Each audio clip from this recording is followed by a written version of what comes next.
Ci sono stati moltissimi momenti toccanti.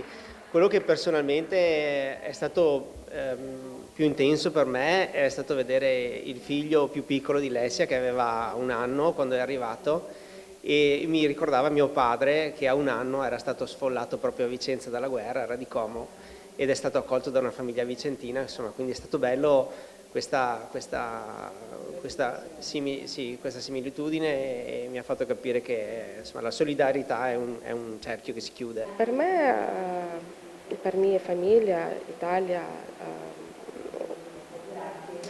regala tanto amici e molto molto bella famiglia. Una restituzione di solidarietà per Matteo, che ha visto nella famiglia di Alessia un po' della sua, un frammento del fiume di vicinanza che tanti vicentini hanno manifestato al popolo ucraino in questi 4 anni, accogliendo diverse famiglie in difficoltà a causa della guerra. Sono tante le storie che si incrociano, le testimonianze, la commozione, l'incertezza di chi ha i familiari ancora là.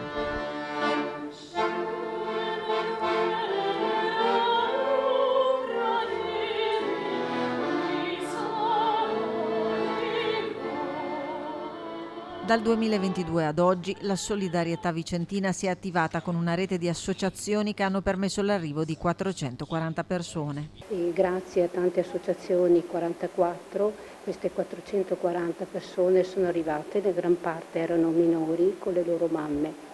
E abbiamo coinvolto 100 famiglie della nostra provincia per poter accogliere 260 direttamente, perché le altre avevano già parenti o situazioni già costruite, per poter trovare un posto, un tetto, un aiuto e un abbraccio.